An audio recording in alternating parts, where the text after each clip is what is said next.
Nós vamos continuar nosso estudo em Salmo 78. Salmo 78, nós estamos estudando os contrassensos. Contrassenso quer dizer um absurdo, né? Um disparate, um absurdo. Tem coisas que são absurdas. Por exemplo, Deus sustentando o povo de Israel e Israel se rebelando contra Deus. Isso é um absurdo. Salmo 78. Deus perdoando o povo pelas ofensas, mas o povo se desviando de Deus. São contrassensos, são absurdos, disparates. Da mesma maneira, quando nós recebemos coisas boas, não fica bem a gente retribuir com o mal. Então, nós temos que ter gratidão e não um espírito de maldade contra as pessoas. E ao estudar o Salmo 78, Asaf, que é o escritor desse salmo, ele passa a denunciar o povo por esses absurdos que o povo está cometendo. E para encerrar a última parte do salmo, um salmo bem grande, né, de 72 versículos, nós vamos estudar a partir do versículo 56, Salmo 78, a partir do versículo 56.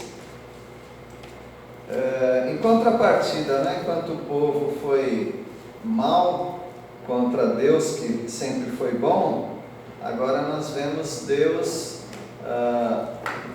pastoreando o povo de Israel, essa nação, mesmo que a nação tivesse sido desobediente. Apesar da desobediência, Deus está pastoreando. O que é pastorear? É cuidar. Deus está alimentando, Deus está cuidando, Deus está curando o povo, mas o povo foi desobediente. Então, a partir do versículo 56, nós vamos ver. Então, nós vemos que o povo resistiu a Deus. Versículo 56, alguém pode ler? Ainda assim, tentaram o Deus Altíssimo, e a ele resistiram, e não lhe guardaram os testemunhos. Deus sendo Deus, ele exige obediência, mas o povo resistiu a Deus, não guardou os mandamentos do Senhor, os testemunhos de Deus. Mas eles voltaram atrás e desviaram. Viraram as costas para Deus. Versículo 57, outra pessoa pode ler? Voltaram atrás e foram infiéis como seus antepassados. Mostraram-se indignos de confiança, como um arco defeituoso. Então eles agiram aleivosamente, diz a minha versão aqui, a de alguns também. Aleivosamente quer dizer de modo enganoso. Eles eram como um arco, imagina um arco e flecha, só que um arco torto. Não dá direcionamento. Então assim que eles estavam agindo, ou seja, eles estavam sendo enganosos contra Deus e contra eles próprios.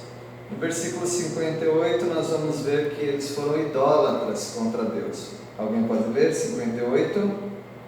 Pois o provocaram com os seus altos e o incitaram a zelos com as suas imagens de escultura.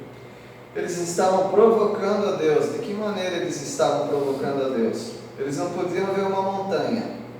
Viam uma colina, viam um morro, eles já colocavam ali um altar e uma idolatria. Como até hoje, né? Hoje vocês podem ver que qualquer montanhazinha em qualquer cidade, eles botam ali algum símbolo de adoração. E isso é uma provocação contra Deus. Eles incitaram Deus a ciúmes. O que é ciúmes? Aqui fala zelo, né?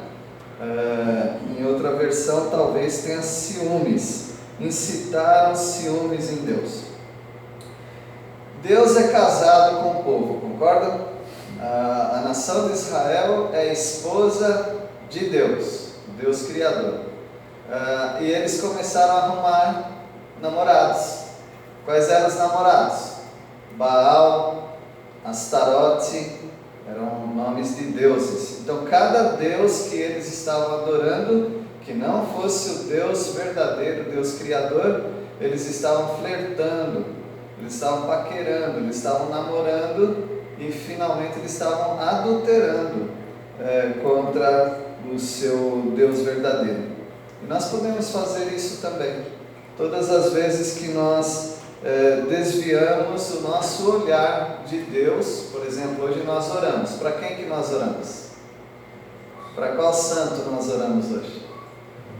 O único santo, Santo Deus. Nós não oramos para nenhum outro, nós oramos apenas para o Deus verdadeiro, porque fora isso é provocar os ciúmes em Deus. Deus fica como que enciumado. É claro que não é a mesma emoção que nós temos. No versículo 59, Deus que não tem sangue de barata, ele se indignou, Deus ficou com raiva. Versículo 59. Deus viu isso e se indignou. A sua morte se aborreceu por Israel. É claro, você não quer que uma pessoa troque você por outra. E por isso Deus se indignou daquela situação e Deus estaria pronto a destruir aquele povo. No versículo 60, o que Deus fez? Ele usou de uma medida extremada. Alguém pode ler o versículo 60? Por isso abandonou o tabernáculo de Siló, a tenda de sua morada aqui na terra. O que é tabernáculo? Tabernáculo é uma tenda. Debaixo dessa tenda havia uma arca. Essa arca era aquele objeto que Deus vinha usando desde o deserto, quando Deus libertou o povo de Israel. Deus resolveu que ia habitar no meio do povo. Agora Deus não tem corpo, Deus é espírito, mas Ele mandou fazer uma arca, um baúzão, né? E Ele habitaria em cima dessa arca através de uma nuvem. De dia uma nuvem, à noite uma coluna de fogo. Então Deus não estava se materializando em fogo nem em coluna, mas Ele estava mostrando através daquele sinal: eu estou no meio de vocês. Quando Ele queria que o povo saísse de um acampamento e fosse para outro lugar, a nuvem começava a sair. Então os levitas que cuidavam dessa parte, eles já começavam a desmontar o tabernáculo, que era aquela tenda, e eles mudavam para onde Deus queria, até eles chegarem numa cidade, numa região que é chamada de Siló, e ali a arca ficou, desde a época de quando o povo chegou ali, e também com Samuel, e ficou ali por muitos anos. Mas por causa da desobediência, Deus abandonou Siló, Deus deixou aquela cidade. Deus estava saindo de Jerusalém, tirando a sua barraca, sua tenda, seu tabernáculo. E como que Ele fez isso? Será que a mão de Deus veio assim e pegou? Não, Ele trouxe um povo de fora para roubar a arca, porque os povos achavam que aquela arca dava poder, e dava mesmo, era a presença de Deus, mas dava poder e simbolizava a presença de Deus só para o povo de Deus, que era o povo de Israel. Eles roubando aquilo só ia trazer maldição para eles, mas eles não sabiam disso, eles ficaram sabendo depois. No versículo 61, fala isso que eu estou dizendo, que a arca foi roubada. Alguém pode ler? 61. E passou a arca da sua força ao cativeiro, e a sua glória à mão do adversário. A glória de Deus, eles chamavam aquela nuvem a glória de Deus. E aquela nuvem, na tradição judaica, eles chamavam de Shekinah. Então aquela nuvem foi transportada do povo para o adversário. E essa arca passou por alguns lugares. Versículo 62, Deus mostrando a sua ira contra o seu povo. 62.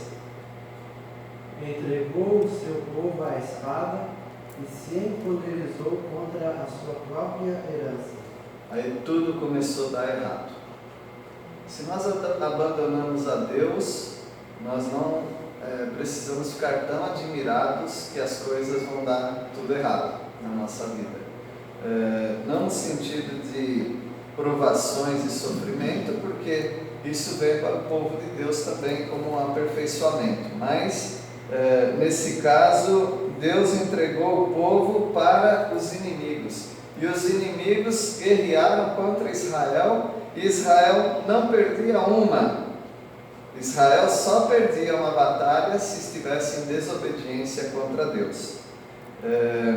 E houve ali muita tristeza. Os jovens perderam seu encanto, né? Versículo 63. Os jovens foram mortos na guerra e as moças não tinham com quem casar. Então, aquelas moças que estavam prometidas para alguns que se tornaram soldados nas guerras, elas ficaram viúvas antes de casar. Elas sofreram esse baque, né, porque estavam em desobediência contra Deus. É porque Deus não amava o povo? Não, Deus amava o povo. Deus continuava amando o povo, mas se não houvesse um chacoalhão, o povo continuaria se desviando de Deus. E Deus não divide a glória dele com ninguém. Deus quer tudo para ele. E algum problema nisso? Não, ele é o nosso Criador, ele nos fez, então ele merece, ele exige e nós devemos a ele toda a adoração.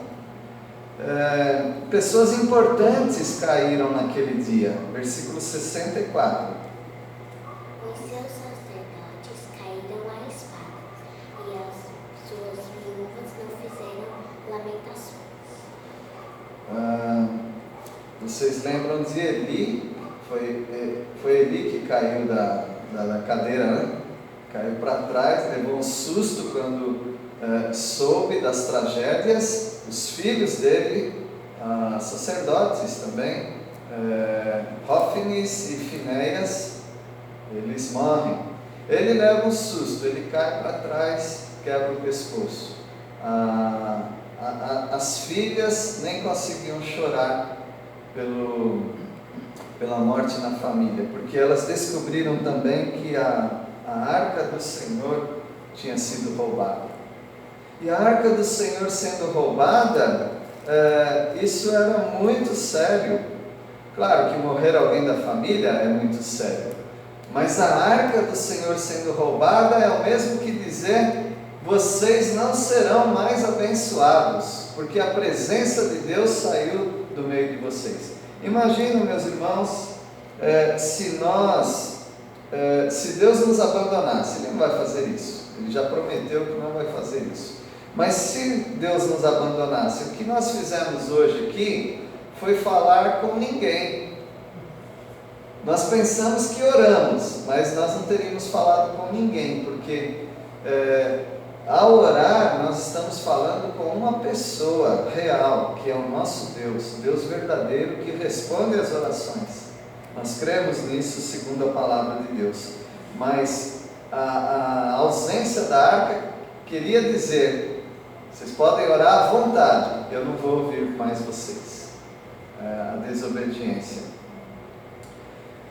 Versículo 65, parece que as coisas começam a mudar aqui. Alguém pode ler 65? Então o Senhor se levantou como de um sono, como guerreiro que desperta da embriaguez. Então nosso Deus, quando vê que o povo está desobediente, o povo não quer mais saber de Deus, é como se Deus despertasse de um sono e agora ele vai ficar muito bravo contra o povo e vai dar um chacoalhão no povo. Mas Deus não consegue. Deus não consegue parar de te amar. Deus não consegue parar de amar o povo dele. Deus já mostrou através do profeta Oséias, por exemplo, que foi traído no casamento, o perdão e o amor que Oséias, o profeta, teve para buscar a sua amada, buscar de volta. E assim é o nosso Deus.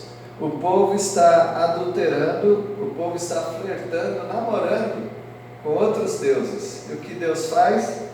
A princípio ele dá um chacoalhão no povo, para o povo aprender, mas Deus vai atrás.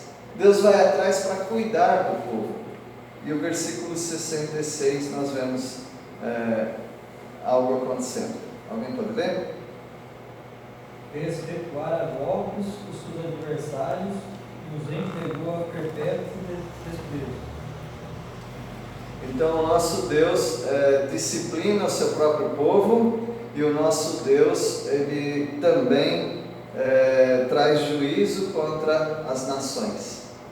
Então veja o que Deus faz. Às vezes querendo tratar com o povo algum problema, já que o povo não ouve a Deus, o que ele faz? Ele levanta um inimigo para vir contra o seu próprio povo. E aí, quem sabe, eles começam a ouvir novamente o Senhor. Mas, nesse tempo de disciplina, Deus está rejeitando a sua própria herança, seu próprio povo. 67.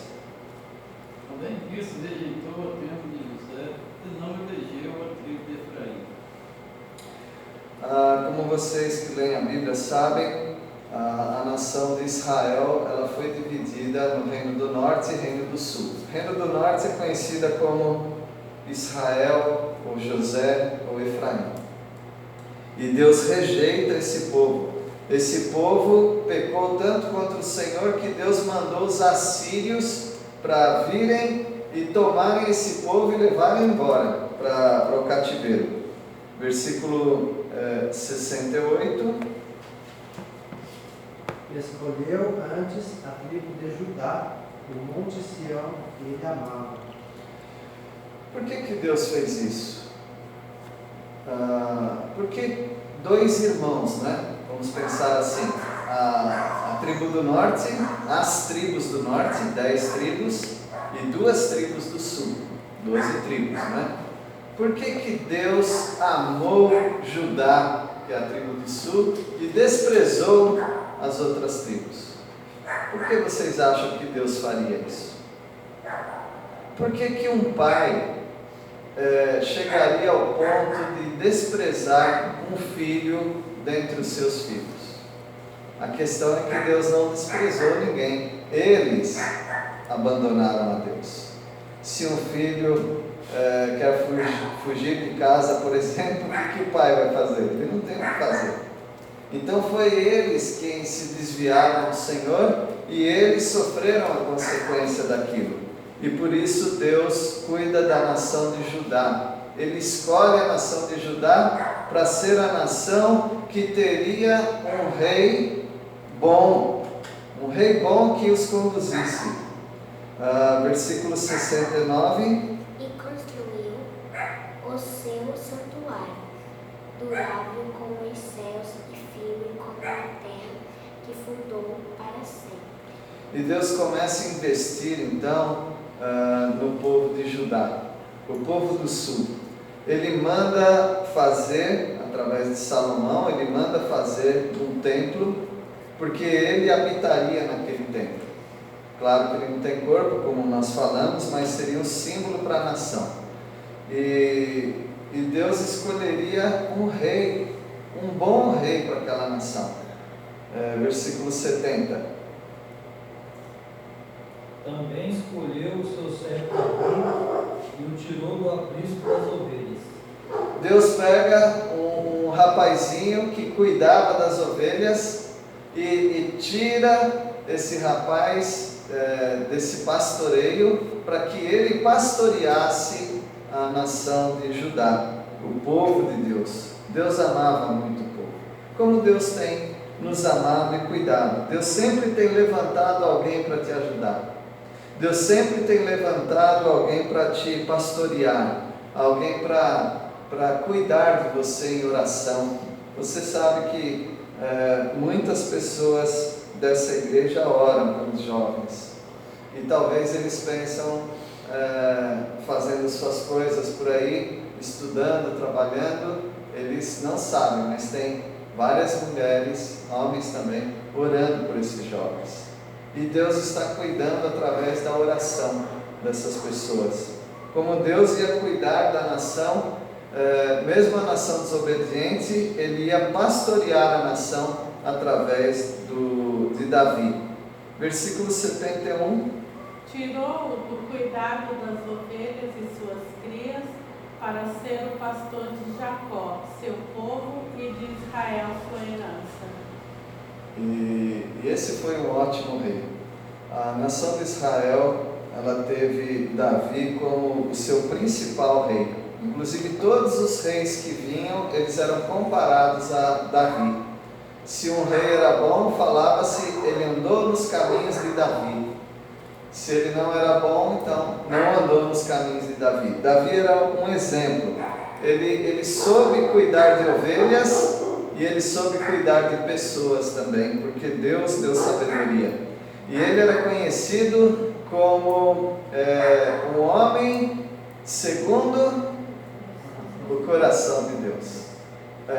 O coração de Davi batia igual ao coração de Deus. Ele era uma pessoa que tinha compaixão dos outros. Ele não era vingativo, ele era perdoador, ele era sábio, ele era humilde. Claro que ele errou também algumas vezes, mas ainda assim Deus nunca desprezou Davi. E Davi foi um presente de Deus para a nação. E encerrando com o versículo 72. Com coração sincero, Davi cuidou deles e os conduziu com sensatez. Esse é um salmo cheio de tragédias, né? Conforme nós vimos. Um salmo cheio de absurdos, ou seja, Deus cuidando do povo e o povo se desviando de Deus. E ele termina não com julgamento de Deus, ele termina falando que Deus, apesar da desobediência, ele apacentou o seu povo, ele cuidou do seu povo. Você poderia tentar se desviar de Deus, mas Deus insistentemente ia te buscar. Deus insistentemente ele ia te amar. Porque esse é o coração do nosso Deus. É um Deus de amor. Ele disciplina, mas ele ama também. Nós vamos agradecer ao Senhor por essa palavra, por esse estudo e também para que o Senhor continue a nos abençoar para nós não desviarmos do Senhor. Tá bem? Vamos orar. Nosso Deus, agradecemos pela Tua palavra, tão rica de ensinamentos para nós. Usando o exemplo da nação de Israel, nós queremos pedir ao Senhor que nos ajude a não nos desviarmos do Senhor. Não abandonarmos ao Senhor que tem sido tão bom para conosco, nos pastoreando, cuidando das nossas vidas. Agradecemos pela Tua palavra, pelo Teu Filho Jesus, que é o nosso supremo pastor. E em nome dele que nós oramos. Amém.